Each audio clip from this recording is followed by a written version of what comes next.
एक स्वागत है। राजस्थान के तमाम युवा साथी जितने भी मेरे से जुड़े हुए हैं, रात्रि के 8 बज चुके हैं और ये लाइव संबोधन आप सभी लोगों को कई प्रकार के बातों से अवगत कराने के लिए है। कई प्रकार की बातचीत है, कई प्रकार के मुद्दे हैं। राजस्थान के तमाम युवा साथी जो गणेश प्रसाद जी चौधरी कह रहे हैं फ़ोन क्यों नहीं उठाते, कई बार फ़ोन ज़्यादा आ जाते हैं, आपको रिप्लाई मिलेगा गणेश जी, बिल्कुल मिलेगा।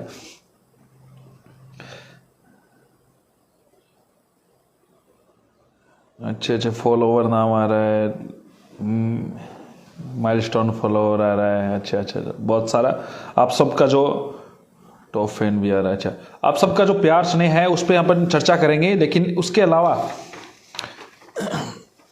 रीट की जो भर्ती है, जिसको अपन जो बात कह रहे हैं, पेपर लीक का जो प्रकरण है जिसमें क्या मुद्दे थे उस पर आज हम चर्चा करेंगे। कोर्ट में क्या हुआ और कोर्ट में क्या हो सकता है, उन मुद्दों पे चर्चा करेंगे। किस प्रकार सरकार बेरोजगारों को अलग प्रकार का मीडिया में सरकार अलग प्रकार का एक ट्रेंड करवा के आप लोगों को गुमराह किया जा रहा है, उस पर हम चर्चा करेंगे।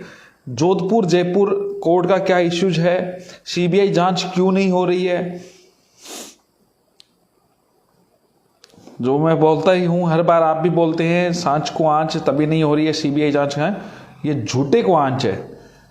झूठे को जो आंच, किस प्रकार से सरकार के एमएलएज की भूमिका है, इन सब चीजों को हम इस पे अपन बात करेंगे और किस प्रकार से अपने इस पे कार्य कर सकते हैं। चाहे रीट भर्ती हो, चाहे जेईएन भर्ती हो, चाहे एसआई भर्ती हो, ये तीनों भर्तियां अभी हुई है, आप लोगों को पता है। और इन भर्तियों में सरकार किस प्रकार से दबाने का कार्य कर रही है। न्यूज में कोई न्यूज ना आए, कोई और मैटर ना आए, इस प्रकार के मैटर को हाईलाइट करना और करना, क्योंकि सरकार नहीं चाहती किसी भी प्रकार से उपचुनावों में उनकी छवि खराब ना हो। और छवि का कुछ नहीं बिगड़ता इनको, जो ऐसे काम करते हैं इन लोगों को छवि से कोई फर्क नहीं पड़ता है। और दूसरी बात, इसके अलावा जो बीएड बीएसटीसी का जो मैटर प्रकरण चल रहा है, कई प्रकार की जो बातें आ रही है, तो उन चीजों पे हम आप लोगों से रूबरू हो रहे हैं। यूजीपीजी विवाद पे सुमित जी निश्चिंत रहिए, अभी कुछ नहीं है। चलो, जितने भी युवा साथी हैं सभी को बोल दे एक बार, जितने भी युवा साथी हैं वो जुड़ जाते हैं। अब कई लोग कह रहे हैं रीट की पोस्टें बढ़ाएं और बढ़ाएं। देखो दोस्तों, पोस्टें कभी किसी चीज के गलत चीज का भरपाई नहीं कर सकते। पोस्टें बढ़नी चाहिए, ये बिल्कुल सही बात है, इसमें कोई दो राय नहीं है कि बेरोजगारों की संख्या बहुत ज्यादा है। प्रदेश के बेरोजगार देश में नंबर 2 पे है वर्तमान के संदर्भ में, लेकिन बेरोजगारी दिनादिन बढ़ रही है और सरकार बढ़ा रही है। अब मैं जो बात कहने आया हूं, जो लाइव के जो मुद्दे हैं, देखो रीट का जो पेपर लीक हुआ नहीं हुआ, कितने सबूत चाहिए सरकार को। रोज एसओजी अपनी तरफ से बात रख रही है। आप लोग ध्यान करें, पहले आप लोगों को एक केंद्र बनाया गया बत्तीलाल को बनाया गया, लेकिन उन लोगों को बचा दिया जो डूंगरपुर में थे या एसआई के लिए बीकानेर में थे, उन लोगों को चुप करा दिया गया। एसओजी को जांच सौंप दी गई। क्या एसओजी की भी जांच होती है क्या, कि एसओजी सही रास्ते पे चल रही है? हो सकता है सही रास्ते पे हो, लेकिन जिस प्रकार से लाइब्रेरियन भर्ती पे सवाल उठे, सर रीट की पटवारी एग्जाम तो आउट होगा, फिर तो अरे पटवारी का ये जरूरी नहीं है, इस प्रकार की बातें नहीं होती है। रीट की ही जांच होनी चाहिए, स्पष्ट तौर से युवा मांग कर रहा है। कई लोग कथित रूप से नेता बन जाते हैं, इन पे चर्चा बाद में करेंगे। देखो, रीट पेपर लीक का मुद्दा चुप कराने की कोशिश की जा रही है। कल एक पे पेपर आउट प्रकरण का हाथ है, इस पर एक पोस्ट की थी संज्ञान ले। अच्छा लंकेश जी, कौन सी ऐप है पेपर आउट का करते हैं इस पे? देखो, मैं जो बात कहना चाहता हूं वो समझे पहले दोस्तों। 3 प्रकार की बातें निकली। पहली बात कि पेपर आउट ही नहीं हुआ, फिर आउट हुआ भजनलाल, बत्तीलाल, इस प्रकार के नाम निकले। इनके इर्द गिर्द भुनाया गया। पहले कहा बत्तीलाल के पास कहां से पेपर आया, फिर वो उसका नाम दे दिया भजनलाल, भजनलाल के पास कहां से पेपर आया। जब तक भजनलाल जैसे गुर्गे नहीं पकड़े जाए, क्योंकि भजनलाल के जहां पे भजन किए हैं वो कोई ना कोई लाल बत्ती वाला है, तब तक उन सभी जिम्मेदार अधिकारियों का इस्तीफा ले लिया जाए या उनको एक बार सस्पेंड कर दिया जाए, तब तक इस पे निष्पक्ष जांच ना हो सके। आप लोगों को पता है दोस्तों, सरकार की बिना सह पे इस प्रकार के कार्य नहीं संपादित हो सकते। आप लोगों ने एक चीज देखी होगी, तो मैं आपको क्लियर कर देता हूं। जिस प्रकार से किरोड़ी बाबा जी ने आरोप लगाए बोर्ड अध्यक्ष पे, उसके बाद में बोर्ड अध्यक्ष ने कोई पीसी नहीं की, कोई प्रेस कॉन्फ्रेंस नहीं की। क्यों नहीं की, आप लोग स्पष्ट तौर से समझ रहे हैं। दूसरी बात, वहां पे तो बोर्ड अध्यक्ष है, जेईएन का एग्जाम किसने करवाया, एसआई भर्ती किसने करवाई, अलग अलग बोर्ड अध्यक्ष भी मोहरे हैं। किस राजनीतिक व्यक्ति की सह है, यह बात समझना बहुत जरूरी है। वो राजनीतिक व्यक्ति कोई और नहीं है, मंत्री परिषद का ही हिस्सा हो सकता है, वरना इतने बड़े स्तर पे इतना बड़े काम नहीं हो सकते। पहले बात आती है कि 8:30 बजे पेपर मिला, सोलो पेपर, फिर मिलता है 3:30 बजे मिल गया, 3 बजे मिल गया, फिर आता है एक दिन पहले मिल गया। और मैं कहता हूं अगर तह तक जाएगी तो पता चल जाएगा जब पेपर छपे थे तभी आउट हो गए थे।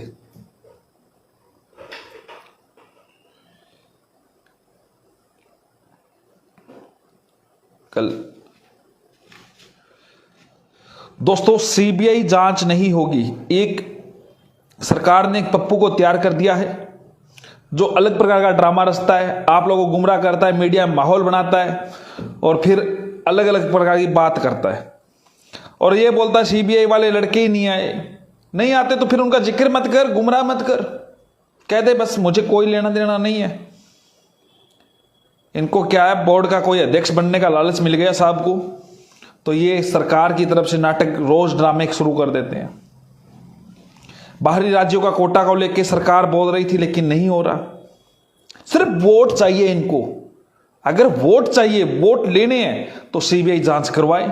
ठंडेरे की बिल्ली कहां, देखते हैं सीबीआई से डरती है नहीं डरती है, खुड़के की से तो नहीं डरती होगी। दोस्तों इसमें बहुत बड़ी भूमिका आपके एमएलए की भी हो सकती है। आपके पास 200 एमएलए है, आप जयपुर नहीं आ सकते। कोर्ट में क्या हुआ वो बात सुने तो आपके रोंगटे खड़े हो जाएंगे। कोर्ट के सरकार की तरफ से ऐसी याचिकाएं लगवा दी जा सकती है जो डमी हो, जिसमें ड्राफ्टिंग ही ना हो, जिस प्रकार से पहले भी हुआ है। कोर्ट कई लोग जैसे कुलदीप जी इस चीज को लीड कर रहे हैं, कुलदीप जी वगैरह, तो कुलदीप जी ने मुझे बताया था कि भाई साहब कोर्ट में तो हम बहुत कमजोर है, सबूत है फिर भी कमजोर है। अजीब विडंबना है, क्या न्यायालय को पट्टी बांध ली है, न्याय नहीं कर रहा है। उन्होंने कहा हम जोधपुर जाने की सोच रहे हैं, जोधपुर में याचिका 27 को होगी सुनवाई, लेकिन जोधपुर जाने की सोच रहे हैं, उनकी टीम काम कर रही है, तो आप उनके साथ जुड़ो दोस्तों। जितने भी सबूत है कुलदीप जी बेनीवाल को जरूर दे, उनकी टीम को दे। मैंने भी एक बड़ी बात, आप 200 एमएलए के, आप अपने एमएलए को फोन करो, एक महाअभियान चलाओ 200 एमएलए को 26 से 31 के बीच में, 26 से 31 के बीच में किसी भी एमएलए को यह बोलो कि मुख्यमंत्री को ज्ञापन लिखे, अपना पत्र लिखे। एक एमएलए, एक महाअभियान चलाओ ज्ञापन का, और 26 से पहले सभी अपने एमएलए को कॉल करें। 26 को, 26 से 31 के बीच में जो एमएलए सीएम को पत्र लिखेगा हम उसकी प्रशंसा करेंगे।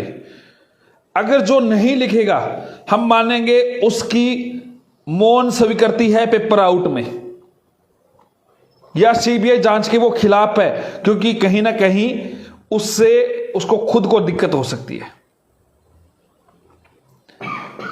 झूठे को आंच है, इसीलिए नहीं होती है सीबीआई जांच है। ये राजस्थान है, इस बात को सब समझ रहे हैं, और कौन सा राजस्थान है इस बात को भी आप समझ रहे हैं। दूसरी बात दोस्तों, 1 तारीख को अगर कोई भी एमएलए नहीं लिखता है सीबीआई जांच के लिए मुख्यमंत्री को पत्र, किसी को एमएलए के नंबर नहीं है तो मैं दूंगा, तो हम उनके नाम सार्वजनिक करेंगे अपने पेज पे कि इस एमएलए को इश्यूज है। आप सब लोगों को साथ आना पड़ेगा।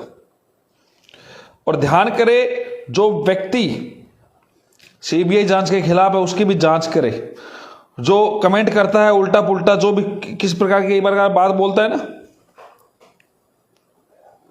उस व्यक्ति के एफबी के जितने भी लोग हैं उसके मैसेंजर में घुस जाओ, उसके फ्रेंड मैच्योरली जितने फ्रेंड में है उसको सबको भेज दो कि यह व्यक्ति संदिग्ध है, इसने पेपर में गड़बड़ी की है। जो यहां पे मेरे पे कमेंट भी करे ना, आप उसके मैसेंजर में घुस जाओ, आप समझ लो उसने भी गड़बड़ी की होगी, वरना उसके मरोड़े इसलिए चल रहे हैं कि कहीं रुपए लग गए हैं और लग गए हैं। इस बात को भी समझना। देखो, एकजुट होना जरूरी है। और जितने भी युवा साथी, आपको ट्विटर पे एक्टिव होना पड़ेगा। मैं इस लाइव के ऊपर आपको ट्विटर का लिंक दिया हुआ है मेरे पे, फेसबुक पेज पे। आप सभी लोग ट्विटर से जुड़े और इस बात को समझे, बिना सीबीआई जांच चाहे कितने भी पद आ जाए, चाहे कितने भी नंबर ले आए, कंपटीशन पेपर लेने वालों के बीच में आप समझ जाओ, इतने प्रूफ मिल चुके हैं। आगे मैं बीएड बीएसटीसी को बोलूंगा दोस्तों, बीएड बीएसटीसी को बोलूंगा। अरे बीएड बीएसटीसी पे क्या बोलना है दोस्तों, एक प्रायोजित तरीके का एक आंदोलन करवा रखा है। सुनने में आ रहा है कि उनके नेता के पास बीएसटीसी की डिग्री नहीं है, और ये न्यूज सरकार के पास भी है। जो बीएसटीसी का नेता बना फिर रहा है, अरे दीपक जी आगे क्या, जो बीएसटीसी का नेता बन के उनका नेतृत्व कर रहा है, उससे डिग्री मांगो बीएसटीसी वालों, क्योंकि सिर्फ आपको गुमराह कर रहा है, आपको कोई बाहर नहीं कर रहा है, आप कंपटीशन में लड़ रहे हैं। और एक तो आपका पहले नेता बना था पप्पू, कुछ समय के लिए कह रहा था हिंदुस्तान की कोई ताकत बीएड वालों को शामिल नहीं करवा सकती। अब वो अपने धरने में आपकी शक्ति आपको लोगों को दिखाने के लिए, क्योंकि लोग उसके पीछे आ नहीं रहे हैं, तो आप लोगों को बिठा दिया, गुमराह कर दिया। तो वो पप्पू से भी आप बीएसटीसी की डिग्री मांगो, वो भी बीएसटीसी धारी है पप्पू, उससे भी डिग्री मांगो और पता चले आपको असली नाम क्या है उसका, पप्पू का। ठीक है। और दूसरा, जो नया आपका जो नेता बन रहा है, उस बंदे के पास भी बीएसटीसी की डिग्री है, तो आप पता करो। वो सिर्फ नेतागिरी करना है। अब जो व्यक्ति सीबीआई जांच के लिए है, क्या वो इतना ही नहीं कर सकते कि एक अपने एमएलए से सीबीआई जांच के लिए पत्र नहीं लिखवा सकते? अकेला असलम चौबदार क्या कर लेगा, अकेला हीरा बोस क्या कर लेगा, अकेला किरोड़ी बाबा क्या कर लेगा? इस बात को आपको समझना पड़ेगा। फेसबुक में लाइव आ जाता हूं, आप कहते हो संघर्ष करो, ये वाह भाई आप बहुत अच्छे हो, ये फलाना ढिकन पूछ, ये लिखना बंद करें। आप अपने एमएलए को फोन मिलाए, अपने एमएलए को फोन मिलाए और उनसे सवाल करे कि आपको लगता है, और रिकॉर्डिंग ऑन करे, उनको कहो आपका कॉल ऑन रिकॉर्ड है, आप सच सच बोले। वो ये बोलेगा कि हां गड़बड़ तो हुई है, तो लिखो फिर पत्र। अगर गड़बड़ नहीं हुई है तो उनको सबूत भेजो कि भाई, और 10-10 बंदों की टीम बनाओ, अपने एमएलए को टिका दो, फोन टिका दो उसको, कोई फर्क नहीं पड़ रहा है। वोट मांगने आया था ना, अब आपको अपने हक की आवाज के लिए उसको बोलना पड़ेगा, सीधी सी बात है। देखो दोस्तों, बीएड बीएसटीसी के जितने भी युवा साथी है, बीएड बीएसटीसी के जितने भी युवा साथी है, आप भ्रमित ना होइए। कई लोग गुमराह कर रहे हैं। एनसीटी ने जो रूल्स लागू कर दिया है वो लागू होना है, और उसको मैं लागू करवा के रहूंगा। मैं कोई बात मैं उठाता हूं, हालांकि मेरी कोई बीएसटीसी वालों से दुश्मनी नहीं है, लेकिन आप लोगों ने निजी टारगेट किया, तो उसके बाद में जिस मुद्दे पे मैं आया हूं, जिस मुद्दे पे मैं काम कर रहा हूं, उस आधार पे मैं काम करूंगा। और दूसरा यह है कि बीएड की तरफ से एनसीटी काम कर रही है। एनसीटी पावर ऑफ अथॉरिटी है योग्यता निर्धारण करने में। ये 2011 का राजस्थान हाईकोर्ट का आदेश ही पढ़ लीजिए जिसमें बीएड वालों को बाहर किया। तब ये कहते हुए क्या था, क्योंकि सरकार बीएड वालों के साथ थी। आज सरकार बीएसटीसी वालों के साथ थी, अब नहीं है, अब निष्पक्ष है। आज का बयान देखा होगा और थोड़े दिनों में बीएड वालों के साथ भी आ जाएगी। ये मैं आपको स्पष्ट तौर से कह रहा हूं दोस्तों, चाहे कितने ही धरने दे लो, कितने ही प्रदर्शन कर लो, आपको मैं बुरा लग सकता हूं। मैं जो बात कह रहा हूं वो फैक्ट है, वो सच है। लेवल प्रथम में बीएड वालों को मैं बिठा दूंगा, ये मैंने कही थी और बिठा दिया। कोर्ट का स्टे है वो मैं हटा दूंगा, बीएड वालों का रिजल्ट भी जारी हो जाएगा और समान मेरिट बनेगी। आप निश्चित तौर पे इस बात को समझ जाना, चाहे तोते उड़े किसी के, चाहिए उसके मोर उड़े। स्टे भी टूटेगा, रिजल्ट भी आएगा, फॉर्म भी भरे जाएंगे और आप लोगों का नाम भी आएगा, आप लोगों का सिलेक्शन होगा बीएड के साथियों और आपकी नियुक्तियां होंगी। लेकिन एक बात ध्यान कर लेना, आज के पेपर में भी आप लोगों ने पढ़ा होगा कि इन द रियर केस अगर सरकार बीच का रास्ता निकालती है तो हम भी बीएसटीसीओ के हिक में एक बात कर सकते हैं कि बीच का रास्ता हो, चाहे कोर्ट का निर्णय अनुसार उन लोगों को याचिकाकर्ता को नियुक्ति देते हुए कार्य करें, हमें कोई आपत्ति नहीं होगी। और एनसीटी रूल्स को खत्म ही करना चाहती या खत्म ही होता तो 13 अक्टूबर को आगे नहीं बढ़ती एनसीटी। समझो, उन पप्पुओं को भी समझाओ आपको जो गुमराह कर रहे हैं। और दूसरी बात, अगर सरकार आपके साथ आना होती, आपका मुद्दे संवैधानिक होते, आपकी बात जायज होती तो आप लोगों को अनशन नहीं करना पड़ता। बीएड वाले आराम से बैठ रहे हैं लेवल फर्स्ट में, आराम से नियुक्तियां लेंगे लेवल फर्स्ट में। 12 दिन हो गए दोस्तों, सरकार का एक नुमाइंदा आपसे पूछने नहीं आया। आप इस बात को समझो कि आप गलत वे में जा रहे हैं।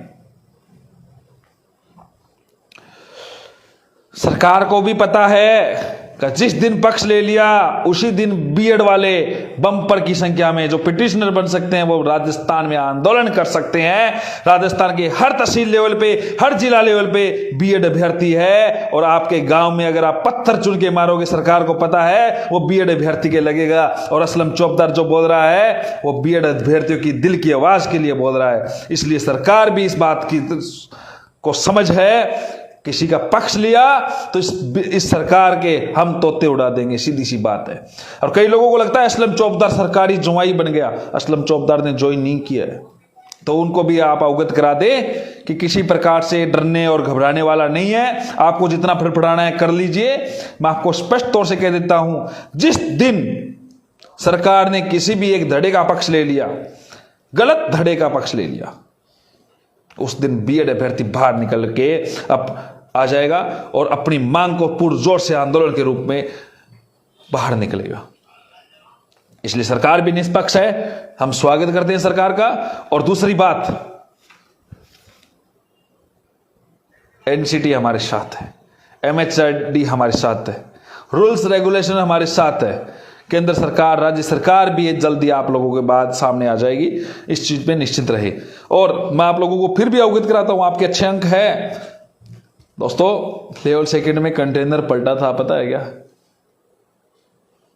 पता है यार, कंटेनर पलटा था। और एक ऐप का जो जिक्र आ रहा है बार बार कि उससे पहले जैसे एसआई की भर्ती में पेपर पड़े थे, प्रश्न पड़े थे, कॉलेज लेक्चरर में प्रश्न पड़े थे, रीट में भी 40-50 क्वेश्चन पड़े थे। और वो ऐप लंकेश ने कल पोस्ट डाली थी, बार बार मेरे पास लड़कों के स्क्रीनशॉट भी आए उनके ऐप का, तो उसको भी हम जांच के लिए भेज रहे हैं कि ये क्या सत्य है नहीं। अब पटवार के भी उसने पेपर डाले हैं, पटवार भर्ती पे भी कहीं ना कहीं गलत ना हो, किसी भी युवा अभ्यर्थियों के साथ उल्टा पुल्टा ना हो, इसलिए हम उस पर काम कर रहे हैं। सारी चीजें, इस बात को आप भी ध्यान दें कि किसी प्रकार से कोई गुमराह करने वाला कोई अगर सिक्कर का कोई बंदा ऐप बना रहा है इस प्रकार की। हालांकि हमारे पास पहले आए थे कि एक किताब से जैसे प्रश्न आ गए थे, आप लोगों को पता होगा, कॉलेज लेक्चरर के 148 क्वेश्चन आ गए। एक ऐप से क्वेश्चन पढ़ रहे हैं, एक किताब से प्रश्न पढ़ रहे हैं, एक कोचिंग से पढ़ रहे हैं, और सभी के संबंध सिक्कर से क्यों हो रहे हैं? यह बड़ी विडंबना है। इन चीजों पे हमें सोचना पड़ेगा। सीबीआई जांच के लिए आप लोगों को बाहर निकलना पड़ेगा, अपने एमएलए तक जरूर पहुंचना पड़ेगा। 10 लोगों की टीम बनाए, एमएलए को फोन टिकाए और हो सके तो उनके पास पहुंचे। अकेला असलम चौबदार कुछ नहीं कर सकता दोस्तों, अकेला हीरा बोस कुछ नहीं कर सकता, अकेला मनोज मीणा कुछ नहीं कर सकता। सीएम को पत्र लिखवाए, महाअभियान छेड़े पूरे राजस्थान में, देखते हैं सीबीआई जांच होती है नहीं होती है। ये लोग जो गुमराह करने वाले विज्ञापन तो आपके बीच में आते रहेंगे, इन लोगों से बचे जो दलाली करते हैं, सरकार के सामने कुछ और आपके सामने कुछ और। इनको चाहिए बोर्ड अध्यक्ष का पद, जो इनका फिक्स करवाने के लिए कुछ भी कर सकते हैं। एक नंबर के ड्रामेबाज है, जिनका आप लोगों को सबको पता है। कहते कुछ और है, करते कुछ और है, इनके पास होता कुछ है और नहीं है, सिर्फ दलाली है। और हो सकता है कोई बड़ी बात नहीं है, इनके भी तार जुड़े हुए हो, तब एसओजी चिल्ला रहा है बार बार। दोस्तों, जितने भी युवा साथी है इस बात को समझे और एकजुट होइए, ड्रामा नहीं कर रहे हैं तो उनसे पूछिए कि आप बोर्ड का अध्यक्ष बनेंगे या नहीं बनेंगे, अगर ऑफर होता है तो। हाँ, पूछिए उनसे। वो जो कह रहे थे कि राजनीति हो रही है उस धरने पे, बीजेपी आ गई, वो क्यों दूसरी पार्टी के पास जाते हैं? कई प्रकार की बातें मैं नहीं सवाल करना चाहता, क्योंकि मैं उनको लायक ही नहीं मानता कि वो कोई लायक है इस चीज के। लेकिन आप लोग इस बात को समझे, 2016 वरिष्ठ अध्यापक भर्ती परीक्षा जल्दी कंप्लीट हो जाएगी दोस्तों। कई प्रकार के लोग आपको गुमराह कर सकते हैं, कई प्रकार की बात रख सकते हैं। जूनियर अकाउंटेंट भर्ती 2013, युवा साथी कई प्रकार की बातें, बहुत समय हो गया आपका, आप अपना प्रकरण लेके पहुंचे प्रदेश कार्यालय में। कोशिश करूंगा जिस प्रकार से मेरे से जो भी बनेगा मैं आपके लिए जी जान से जुटूंगा, मेरी टीम पूरी कोशिश करेगी। इसके अलावा आप जो भर्तियों के बारे में जो बात रखते हैं, कई प्रकार के बेरोजगारों के मुद्दे होते हैं, आप निष्पक्ष रूप से आइए, अपना प्रदेश कार्यालय मेरे पास पहुंचे, मैं आपकी बातों को रखूंगा, समझूंगा। अगर इस प्रकार से कोई बात हो सकती है दोस्तों, कई लोग कह रहे थे याचिकाकर्ता कोर्ट में कैसे बन रहे हैं नहीं बन रहे। दोस्तों ये देखो, आपकी सारे की लिस्ट तैयार है सभी प्रकार की, जल्दी आपके जो टेलीग्राम का अपना पेज है उसमें डाल दी जाएगी। हर प्रकार से जो भी है सभी की लिस्ट आप लोगों के बीच में आ जाएगी। हम काम फैक्ट में कर रहे हैं, लीगली कर रहे हैं, आप लोगों के लिए टीम उतार दी जाएगी। ये देखो, मैं आपको दिखाई देता हूं इस प्रकार से जो भी है मैं आप लोगों के बीच में टीम टॉप से टॉप एडवोकेट की टीम उतारूंगा मैं। असलम चौबदार एक भी केस हारा नहीं है, रिकॉर्ड है। जो भर्तियां खत्म हो गई थी, जिनको डीओपी ने मना कर दिया, जिन पे ये कह दिया नई भर्तियां आ गई, पुराने पद लैप्स हो गए, उनको सर्जित करवा दिया, उनमें नियुक्तियां दिला दी। जो कभी नहीं हुआ ऐतिहासिक रूप से, सुप्रीम कोर्ट में गई हुई एसएलपी जिसपे स्टे मिला हुआ था, उसको भी विड्रॉल करवा दिया। आप लोग इस बात को समझे, आप लोग इस बात को, एक और बड़ी बात है, आप लोगों के लिए जय बान तोप लेके आएंगे। आप लोग निश्चित रहे। बहुत बहुत धन्यवाद, आप सभी लोग जुड़े, आप लोगों की जिम्मेदारी है दोस्तों, जब भी आपको जयपुर बुलाया जाए ज्यादा से ज्यादा संख्या पहुंचे और सब